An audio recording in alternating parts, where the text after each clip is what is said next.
Appreciate it.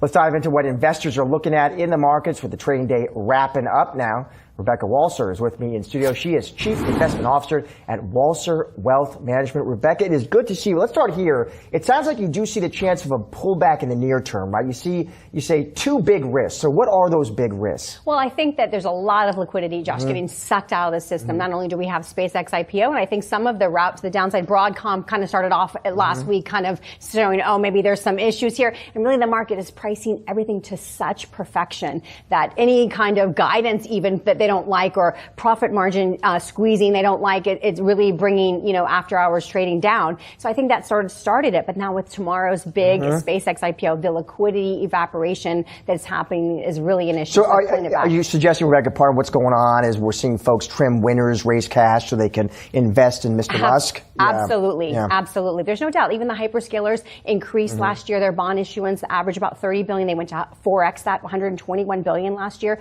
You saw Google getting ahead of the IPO season, starting off by saying, hey, we're going to do $80 billion of new stock issuance. And that was so oversubscribed. They raised it to almost $85 billion. So you're seeing a lot of players that are in the frontier space of AI saying, hey, we've got to raise cash differently because we see all these IPOs actually really starting to drain some liquidity. So do you see some short-term disruption there, Rebecca? But do you see cracks in kind of the broad great AI trade and theme, or no, that looks intact to you? Well, I think that it's not a crack. I think the right way to look at it is anytime you have a new frontier, you're not really sure what the valuation is going to be. So these are all us guessing based on revenue, based on guidance. This is what we think this is at. And we've seen analysts multiple times in the last 3 months go back and say, we have to completely reevaluate this stock. Oh, Dell is now going into AI servers. We need to reevaluate. And you can see the price changes very quickly getting priced in. So I think what's happening is we're not really looking back historically. We're saying this is a new frontier. We don't know what monetization is going to bring,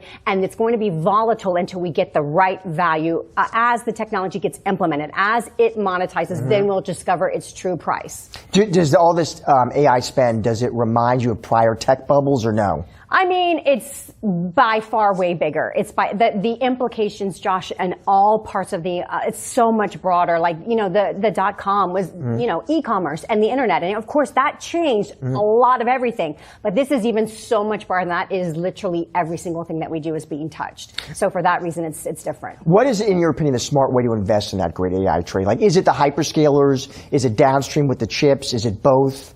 I actually like the new frontier, and I like old players like Micron and Dell, for example. I like the ones that are benefiting because they're ancillary. They have to support. They're the compute. They're the infrastructure. They're the storage, the memory. Those things I like. But the new technology frontier in and of itself is great. But I think investors need to understand that you have to expect volatility. And so take the risk to the extent that you can hold a position for 5 years because monetization is volatile. So look at this as a 60-month runway. And as long as I'm comfortable on the other end of 60 months, then I'm going to take the risk and invest. What do you mean here when you say investors shouldn't try and find the next NVIDIA? What did you mean by that? Because we don't know. It's a new frontier of technology. It's uncharted territory. So we are going to have things that come up that people are like, oh my gosh, this is the greatest thing since the invention of sliced bread and we don't have to cut it at home.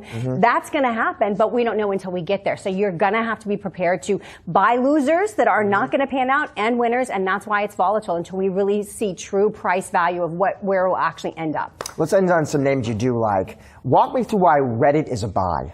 Reddit, basically Reddit, really thing about Reddit is they have a core business, but their AI, advertising is on top of that ancillary. They have an average revenue per user of $5.23. And so they have a very long runway when you compare them to the Googles and the Metas of the world and how much those subscribers are advertised on their platform. So Reddit has this entire additional ancillary revenue beyond their core business that they are just beginning to actually process and really bring to life. What about Parker Hannifin? Explain what that company does. So Parker Hannifin, they are like they're a non-pure play space stock. We think that they might get reevaluated when SpaceX IPOs, and there's maintenance of propulsion systems and stuff like that, fuel valves. I'm not a technical person, but I know enough to say it's a non-pure play space stock. It's one of those ancillary things that we think, hey, when these kinds of things, when space really starts to become reality, Elon Musk has a bonus to make a permanent giant living human population of 1 million people on Mars.